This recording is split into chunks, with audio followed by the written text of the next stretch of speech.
Bismillahirrahmanirrahim. Assalamualaikum warahmatullahi wabarakatuh.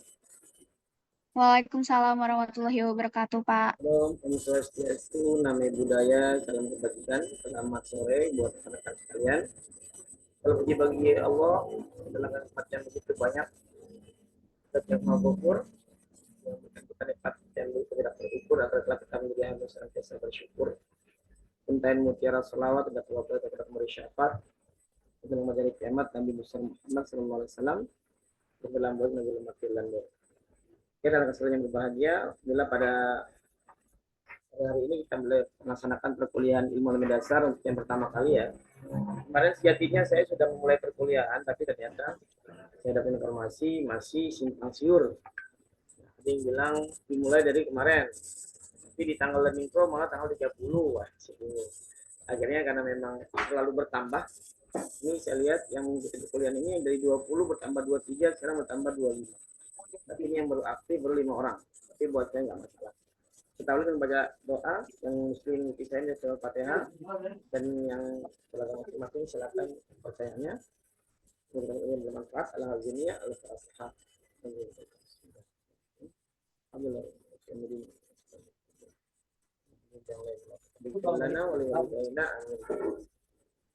Baik rekan sekalian, kita hari ini belajar ilmu alam dasar. Kemarin saya sudah menjelaskan ilmu alam dasar adalah ilmu yang terkait tentang gejala alam, di mana gejala alam itu bisa kita ketahui dari tanda-tanda. Alhamdulillah semua itu ada tanda-tanda yang Tuhan berikan kepada kita. Jika akan terjadi hujan, Tuhan kirimkan kepada kita mendung. Jika terjadi kemarau panjang, Tuhan berikan kepada kita panas yang berkepanjangan. Jika akan terjadi tsunami, diberikan tanda berupa gempa. Jika terjadi gempa, maka terjadi pergesekan di Pangea, mendorong ke atas, lalu terjadi tsunami.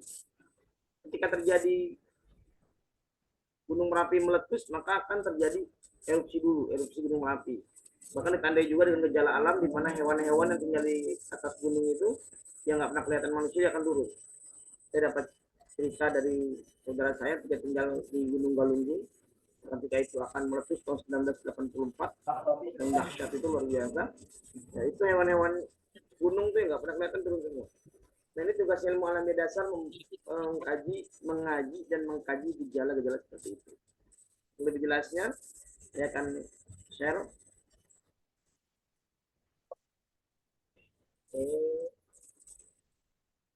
Sudah tampak di layar kalian? Sudah, Pak. Nah, baik. Agenda pertemuan kita pada sore hari ini adalah yang pertama perkenalan, kedua sistem perkuliahan, tiga sistem penilaian, keempat materi IAD. UMI siapa saya, kenapa bisa ada di sini, inilah yang kita bahas sekarang. Ya, nama saya Syafruddin Mahud, hanya saja ada embel-embel di depan dan di belakangnya. Tanggal lahir Jakarta 12 Oktober 1987. Alamat saya Jalan Bangkalan Jati nomor 3 11 Kalimantan Jakarta Timur. Untuk telepon saya sangat mudah dihafal, kamu baca 3 huruf 085 689 689 30. This is my first number when I have the handphone. Ini nomor pertama saya punya handphone. Kira-kira 2005 lah. Makanya masih 11 nomor ya, karena masih nomor lama sekali. Jadi bayangkan di 2005 sekarang 2023 dengan nomor saja saya setia. Apalagi dengan pasangan hidup saya. You can imagine ya, kalian bisa bayangkan kesetiaan saya. Email saya syafruddin@gmail.com. Ini kalau dicatat nanti fungsinya email ini ada tugas yang mungkin akan saya minta diupload via email. Karena nanti kita antisipasi ketika nanti Learning Pro semua dosen sudah mengajar, lalu kamu diberi tugas yang sama untuk mengupload di waktu yang sama berbarengan. Wah, itu kadang-kadang makanya mengantisipasi itu kamu jadi tinggal di screenshot kalau kamu rekirim tugas yang pertama, kedua, dan seterusnya. Itu maksud saya. Jadi kita perlu juga pembahasan lewat email. Talking about my education, bicara tentang pendidikan saya sekolah dasar di Al-Falah Klender, Al-Falah Jakarta Timur. Lalu saya lanjut ke Pondok Pesantren Tembung Ireng Jombang, SMP SMA saya di sana. Saya di Pesantren Tembung Ireng, Nah, di sana speak English and Arabic. Kamu nggak usah merasa excited kalau ada alumni pesantren itu bisa menguasai dua bahasa. Because I have to speak Arabic a month and I have to speak English for a month. Labuda alayya an atakalam billaghatayn. Bilaghat al-Ingliziyah, bilaghat al-Arabiyyah. Jadi saya menguasai dua bahasa dengan baik dan aktif dan pasif. Jadi kalau kamu mau ketemu saya, ketemu di kampus, bahasa Inggris, oke. Ya, urbamat tulis antakalamul Arabiyyah ma'i falitafaddal. Atau kalau mau bahasa Arab juga nggak apa-apa. Bapak saya nggak bisa bahasa Arab, bahasa Inggris. Mbak. Nggak apa-apa, bahasa Jawa nggak apa-apa sama saya. Oke, lanjut ya. Saya lanjut sekolah saya di Fakultas Agama dan Sastra Arab. Saya sempat memperdalam sastra Arab D3 di Libya. Dan sebelumnya saya pernah aktif juga di kampung Inggris Pare. Saya pernah memperdalami bahasa Inggris di kampung Inggris Pare. Saya rekomendasi sekali kepada kalian di sini. Kalau ada waktu, silakan aktif di kampung Inggris Pare ya. Itu sangat baik buat kalian berdalam bahasa Inggrisnya. Lanjut S1, S2 saya di Atahiriyah dan S3 saya di UPM Malaysia, Kuala Lumpur, program doktoral. Buat mengajar saya memulai mengajar ini dari tingkat SD. Dari SD. Jadi gen saya ini gen seorang pendidik. Orang tua saya seorang pendidik, kakek saya pendidik, dan saya juga pendidik. Maka jangan heran kalau saya memang mulai mengajar dari SD. SMP Sawit, Penjati Bening, saya mengajar agama Islam dan IPA. Di SMP saya mengajar bahasa Inggris, di SMK saya mengajar bahasa Inggris dan IPA juga. Setelah puas di SD, SMP, SMK, bisa nggak sih saya ngajar di kampus? Akhirnya saya mengajar di kampus akhirnya di BM Asfi dan di kampus STMT Trisakti. This is about my identity. Sibukan saya, di samping sebagai seorang dosen, saya juga berprofesi sebagai cowok panggilan ya. Tapi cowok panggilan dalam konteks positif. Ya. Di mana saya suka dipanggil untuk mengisi acara, di ceramah, ya. Juga sebagai konsultan waris, ya, kalau kamu ada masalah waris, di dalam untuk dibagi seperti biasa. Konsultan pernikahan juga, karena saya aktif sebagai ketua bidang pendidikan di Mustaqim Sunda Kelapa. Oke, ini yang pertama ya. Lanjut, ya, yang kedua, sistem perkuliahan. Izin mengikuti perkuliahan mata kuliah ilmu alamiah dasar berdasarkan KRS. Kartu Rencana Studi. Jadi saya minta kepada kalian, tolong kalian sudah punya KRS, dicek sekali lagi. Ada enggak mata kuliah IAD di KRS kalian? Kalau ada berarti kalian masuk pada kelas yang tepat. Karena izin mengikuti perkuliahan adalah IAD. SIM-nya kamu untuk masuk di IAD adalah KRS. Jangan sampai di KRS nggak ada, kamu ikut mata kuliah saya, ilmu alamiah dasar, nanti untuk UTS, UAS, ya nilai nggak bisa. Kenapa? Karena memang di KRS kamu nggak ada.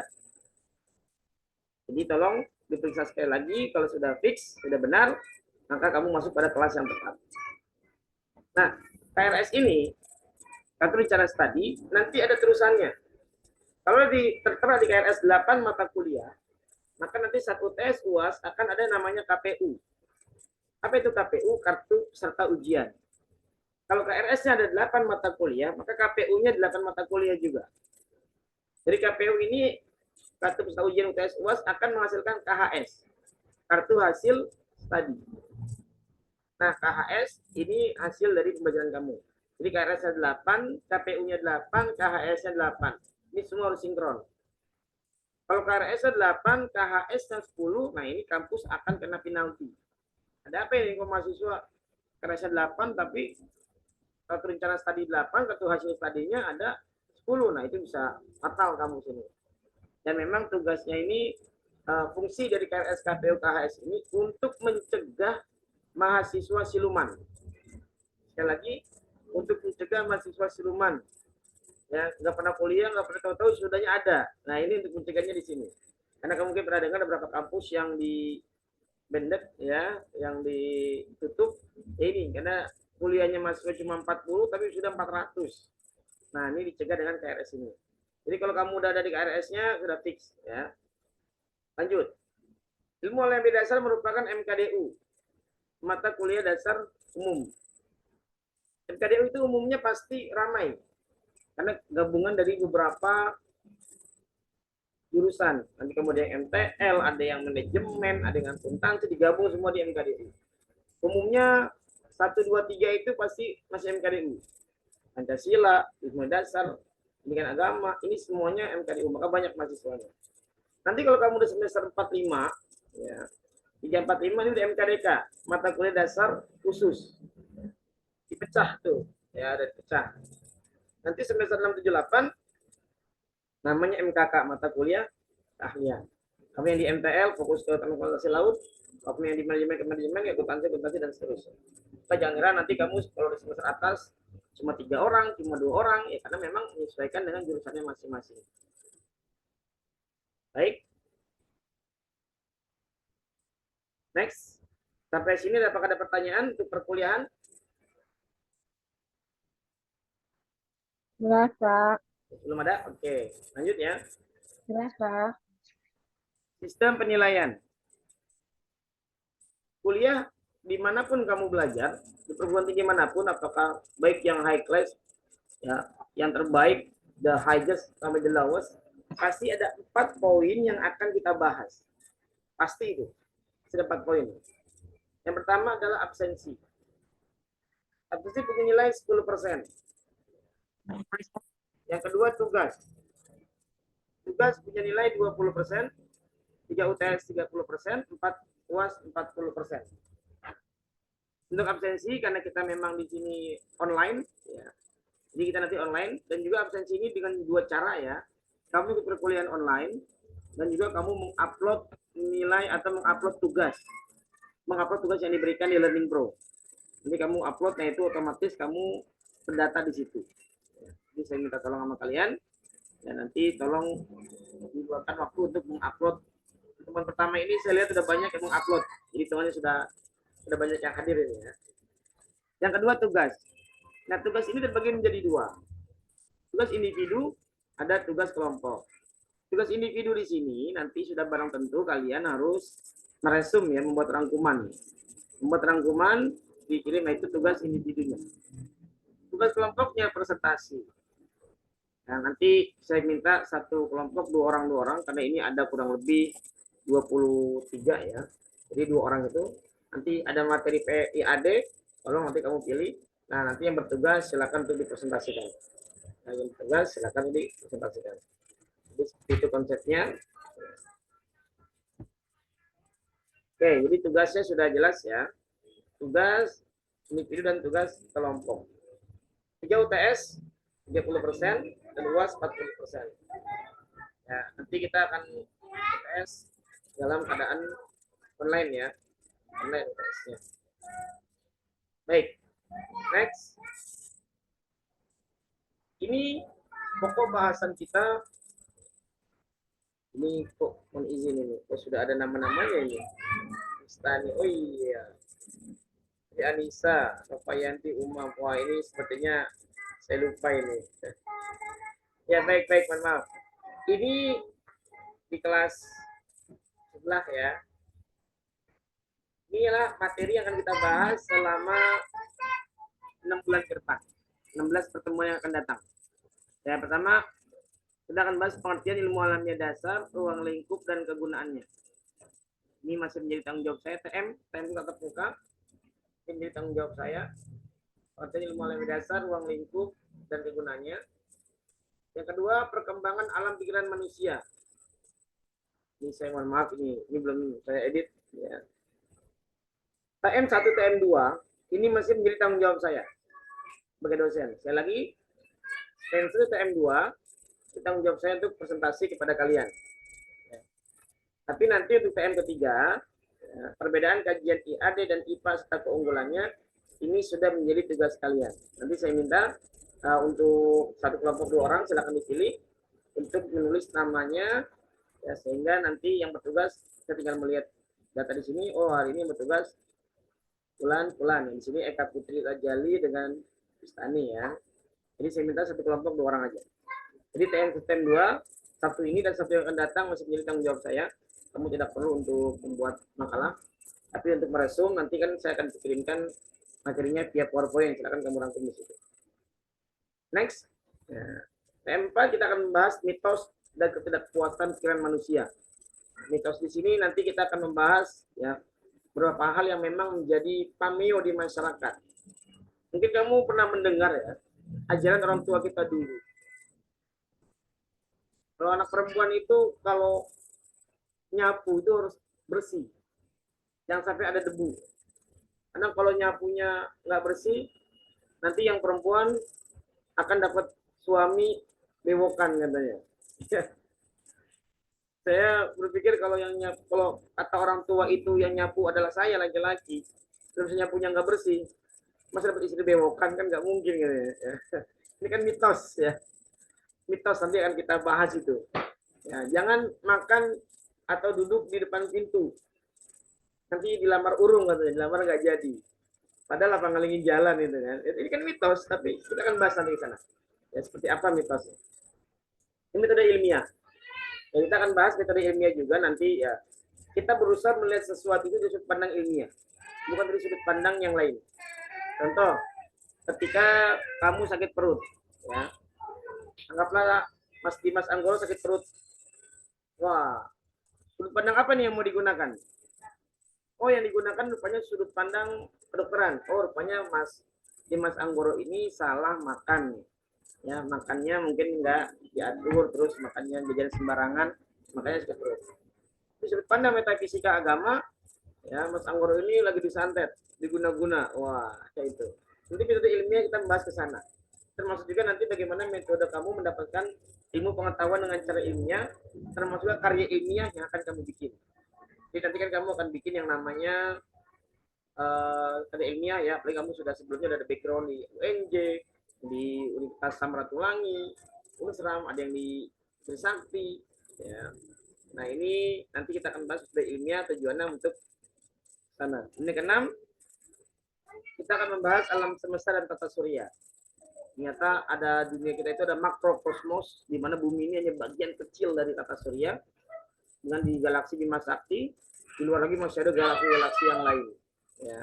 Kalau kamu sering nonton film yang sifatnya antariksa, MIB, Men in Black, ya, di mana kita berteman dengan alien, ya kamu mungkin pernah nonton filmnya yang lain itu, ya itu nanti bahas. Itu kalau ngeliat ke atas makrokosmos. Ada lagi mikrokosmos, kita akan melihat diri kita sendiri. Di mana dalam tubuh kita ini ada kulit, dalam kulit itu ada urat, ada darah, ada sel-sel yang hidup dan seterusnya. Mana ribuan sel itu, jutaan triliunan sel hidup dalam diri kita. Dan setiap hari sel itu akan mati. Mati, dan dengan matinya sel itu membuat kita cepat pikun, cepat tua, cepat lelah dan sebagainya. Ini kita akan bahas ini. Setelah 6 pertemuan, kita akan melaksanakan UTS. Lalu yang ketujuh kita akan bahas tentang bumi. Ya. Bumi, bagaimana terciptanya. Di sini saya mengutip bahwa tercipta alam semesta itu baik dalam perspektif umat Islam, Al-Quran, atau perspektif kitab Injil. Saya udah nanti akan kita bahas di sini. Kenapa kehidupan di bumi? Ya. Sejak kapan sih kehidupan bumi dimulai? Apakah sejak zaman ya, Neolitikum, ya, ataukah sejak zaman dinosaurus? Ya. Kita bahas juga ekologi di sini. Ya. Ekologi, ilmu yang mempelajari tentang lingkungan. Ya, bagaimana kita lihat sekarang di kanan kiri kita, ya, kehidupan rantai makanan itu hampir tidak berfungsi sama sekali sekarang. Kenapa? Karena memang sudah banyaknya yang terjadi ya ketidaksesuaian fakta. Sawah itu tempatnya ular sawah. Ya, itu ada ular sawah, ada tikus sawah juga yang hidup di situ. Ya, lalu tikus sawah makan padi, padi dimakan tikus sawah dimakan ular sawah dimakan burung, dan seterusnya. Fakta di lapangan sekarang, sawah-sawah sudah dijadikan rumah, tempat tinggal oleh manusia. Apa efeknya? Ya sehingga tikus sawah, ular sawah nggak punya tempat lagi. Apa yang terjadi? Ketika dibangun rumah, maka rumah itu didatangin ular sawah, datangin tikus sawah. Saya punya saudara, ya beli rumah di ujung, aduh, harapan ujung Ambon Bekasi lah. Ya, dulu masih tempat jin buang anak itu. Sepi banget. Sekarang jin bikin anak. Nah, ini nanti kita akan bahas tentang ekologi. Kita bahas tentang IPA dalam kehidupan. 11 kita akan bahas dampak teknologi dari IPA bagi kehidupan. 12 usaha manusia memiliki impact di masa yang akan datang. Nah, karena kita hidup di revolusi industri 4.0, semuanya serba digitalisasi, serba paperless, ya. Sehingga sekarang kita fokus pada digital. Maka sekarang udah era 5.0, ya. Dimana milih-milih mau gak mau kita sebagai mahasiswa harus mengikuti perkembangan zaman.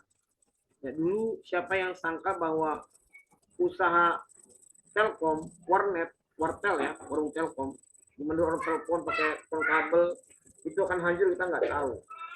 Siapa yang sangka dulu yang namanya pos akan hancur seperti sekarang. Dulu kan Pak Pos itu sampai ada pegawai PNS, yang sekarang pos sudah kalah dengan JNE dengan JND. Siapa yang sangka bahwa ya sekarang kalau mau berdagang itu nggak perlu kita nyewa tempat di mall yang mahal, enggak. Kita harus punya barang-barang, enggak. Saya nggak punya barang apapun, ya, tapi saya punya teman yang usaha baju online, kerudung online, ya. Tinggal saya jadi reseller, saya pasarkan, saya tawarkan ke link-link saya, jadi. Makanya pada hancur semua tuh ya, Giant bangkrut, semua pada bangkrut, ya, Sevel juga bangkrut. Kenapa ya? Karena orang sekarang kalau jualannya perlu lagi begini. Nah, ini kita ikuti perkembangan zaman seperti ini. Dimana luar biasa sekali banyaknya tugas-tugas manusia digantikan oleh AI, artificial intelligence. Dulu kalau kamu masuk jalan tol, itu ada yang ngasih kartu. Ya, tujuan nanti kamu dari sini di sana bayarnya ketahuan. Itu satu pintu tol itu bisa 5 sampai 10 pegawainya. Sekarang sudah digantikan mesin. Ya, tinggal tap doang, terus selesai. Wah, ini luar biasa. Tadi kita bahas tentang teknologi ya. Oke, next. Ini buku sumber yang akan kita pelajari. Modul ilmu alam dasar Syafruddin MPD. Di sini ada di ilmu alam dasar Mas Yasin. Heri Purnama. Hanya satu bumi. Perawatan peliharaan sebuah planet kecil. Kisah penemuan dari masa ke masa Egan Larsen. Sejarah perkembangan ilmu pengetahuan Slamet Iman Santoso. Semua buku ini ada di perpustakaan.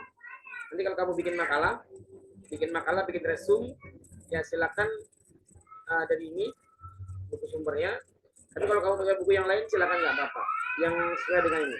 Atau mungkin kamu nanti ngambilnya dari Wikipedia atau dari Google, silakan, nggak apa-apa. Yang penting dicantumkan.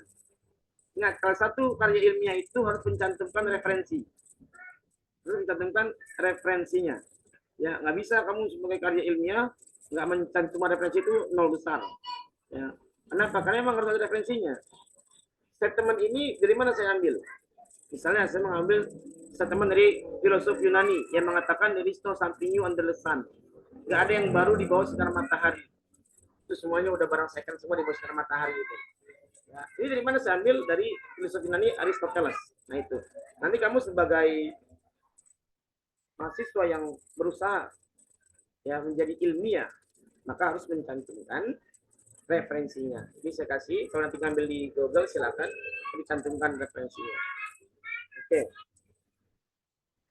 Pendahuluan.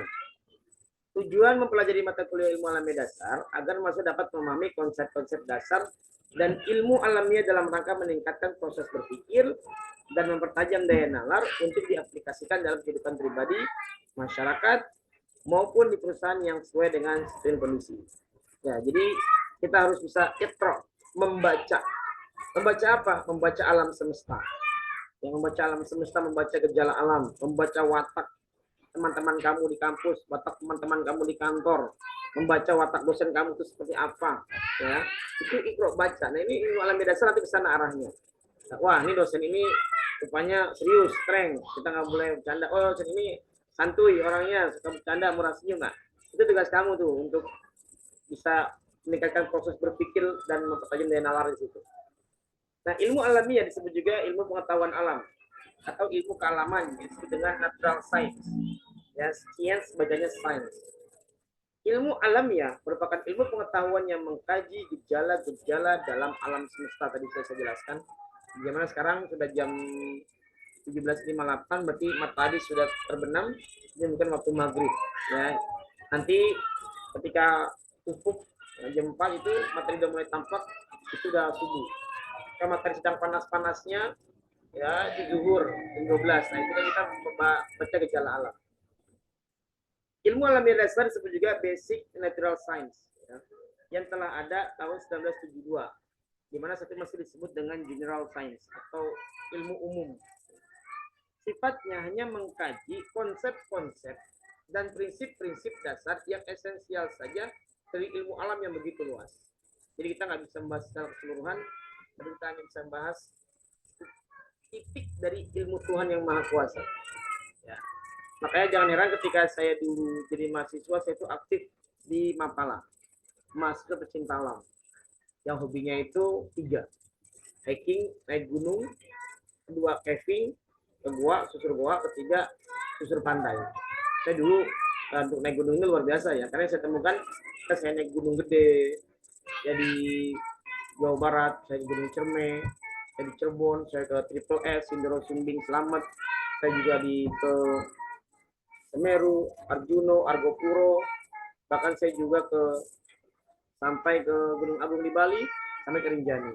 Yang saya temukan adalah betapa besarnya, betapa indahnya ciptaan Tuhan. Kita hanya sekelumit debu yang nempel di bumi ini. Apa yang mau kita sombongkan di situ? Dengan alam aja kita sudah kalah. Dan alam akan mengajarkan kamu watak kamu yang sebenarnya. Jika saya naik gunung dengan teman-teman saya, yang orangnya malas ketahuan. Kita sibuk bikin tenda, sibuk bikin makan, dia tidur. Ya. Yang sifatnya egois ketahuan. Ya, dia akan senggol marah, karena di alam itu mengajarkan kamu akan arti sebuah kejujuran. Itu luar biasa dengan alam ini ya. Baik, ini sudah diingatkan 10 menit lagi. Oke, lanjut. Ilmu alam dasar itu diiringi dari rasa ingin tahu manusia yang tinggi, yang disebut dengan curiosity, mengenai benda-benda di sekitarnya maupun tentang dirinya sendiri, merupakan sumber dari ilmu pengetahuan.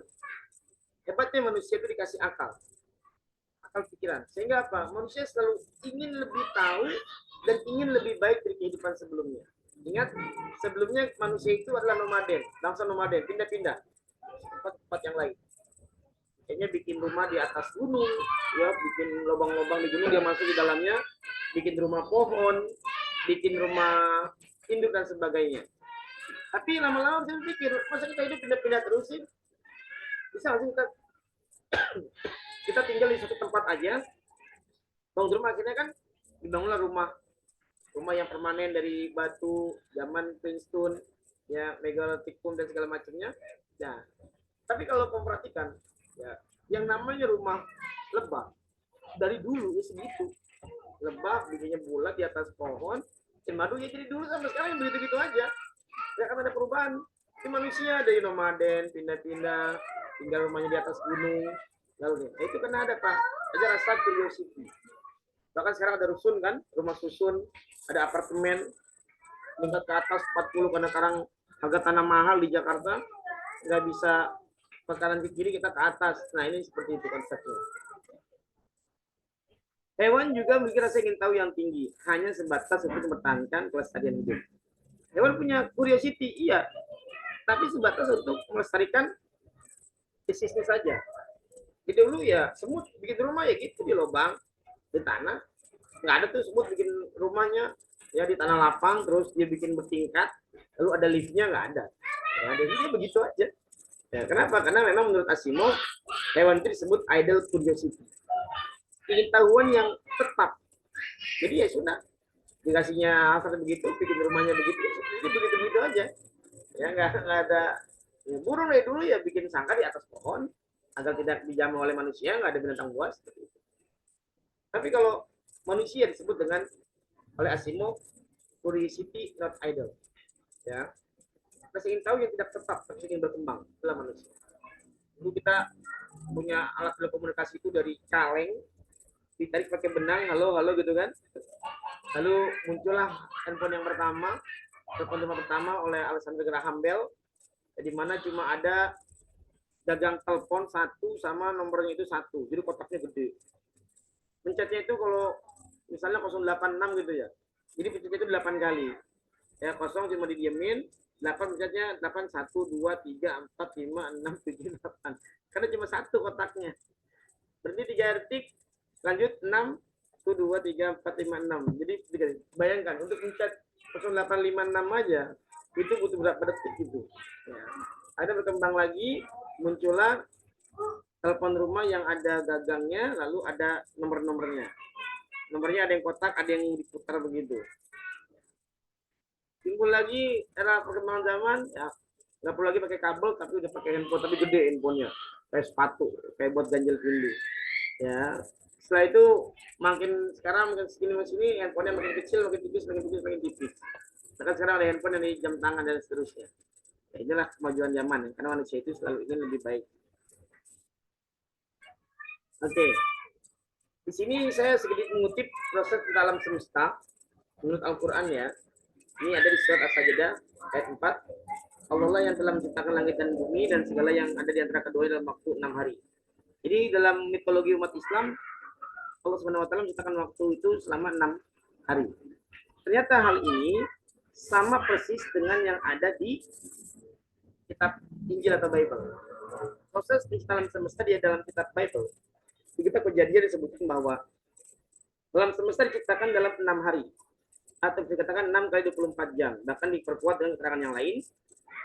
Kitab Kejadian pasal 1 ayat 3 sampai 5, 9 sampai 19 disebutkan berfirman Allah, jadilah terang, terang pun jadi. Allah melihat bahwa terang itu baik, lalu dipisahkannya terang itu dari gelap. Dan Allah menamai terang itu siang dan gelap itu malam. Jadilah petang dan jadilah pagi. Itulah hari pertama. Dan Allah berkata, hendaklah air yang ada di bawah langit mengalir ke satu tempat, sehingga tanah akan kelihatan. Lalu itu terjadi. Allah mengatakan, makan tanah itu dan disebut laut. Ya, ini saya mencoba untuk memadukan antara mitologi umat Islam, ada kemiripan ternyata. Di Al-Quran ada Allah Subhanahu wa taala menciptakan langit dan bumi selama 6 hari, ya. Bahkan di Bible juga sama 6 hari juga. Nanti ya kita akan melihat bahwa terciptanya alam semesta itu dari teori Big Bang, ya, ledakan besar. Dulu langit dan bumi ini bersatu. Itu ledakan besar, Big Bang teori namanya. Ya. Itu juga ternyata ada di Al-Quran, ya, bahwa dulu Allah Subhanahu wa taala menciptakan langit dan bumi itu menjadi satu. Fapataknahuma dalam bahasa Arab artinya maka kami pisahkan keduanya. Nah, cara pisahkan ini dengan cara apa? Ledakan yang besar. Nah, itulah. Jadi ada beberapa kemiripan ya. Itulah gejala alam semesta dengan kitab ilmu pengetahuan baik Al-Quran maupun Injil ternyata bisa dibuktikan dengan sains. Oke. Penciptaan alam semesta menurut Stephen Hawking dalam buku barunya yang ditulis bersama pakar fisika Leonard Lodino, Julian Dizen, Hawking mengatakan ada hukum seperti hukum gravitasi, alam semesta dapat dan akan menciptakan dirinya dari ketiadaan. Penciptaan dengan sendirinya menjadi alasan adanya suatu bukannya ketiadaan. Adanya alam semesta dan adanya kita. Tidak perlu campur tangan Tuhan untuk menjadikan alam semesta. Hawking ini adalah tokoh pemikir filosof, ya. Filosof di mana beliau mengatakan bahwa ya alam semesta ini adanya ini nggak perlu campur tangan Tuhan, cukup alam itu dia menjadikan dirinya sendiri. Karena sebenarnya kita ini awalnya tidak ada, lalu kita diadakan oleh yang ada. Tidak ada itu tidak ada, tidak ada itu ada. Yang ada sebelum kata ada itu ada. Ini filosof pemikir ya. Oke, di sini sedikit dari saya. Ini sudah mau selesai, kita break dulu ya. Setelah sholat maghrib nanti kita lanjut lagi. Ya kalau ada pertanyaan silakan nanti di jam kedua dan tolong disiapkan dibantu ya Sinta untuk dibuatkan kembali linknya. Terima kasih, saya akhiri. Kalau saya mohon maaf. Assalamualaikum warahmatullahi wabarakatuh. Kita break dulu ya. Waalaikumsalam warahmatullahi wabarakatuh. Waalaikumsalam. Pak, ini nanti lanjut lagi ya? Ya, kenapa ya Sinta? Ini nanti lanjut lagi. Suara kamu kecil banget. Apa gimana? Halo, nanti ini lanjut lagi. Nanti lanjut lagi, Pak. Ya, nanti bikin lagi ya. Kita break dulu 10 menit lah. Kita break 10 menit untuk sholat. 15 menit ya, Pak. Sholat dulu, Pak. Ya, gimana? Sholat dulu ya, Pak. Kita lanjut di grup ya. Kalau ini nggak kedengeran suara kalian, mungkin ada something wrong in. Ya, nanti di grup. Saya kita break dulu 10 menit, nanti kita lanjut lagi untuk perkuliahan. Ya, assalamualaikum warahmatullahi wabarakatuh.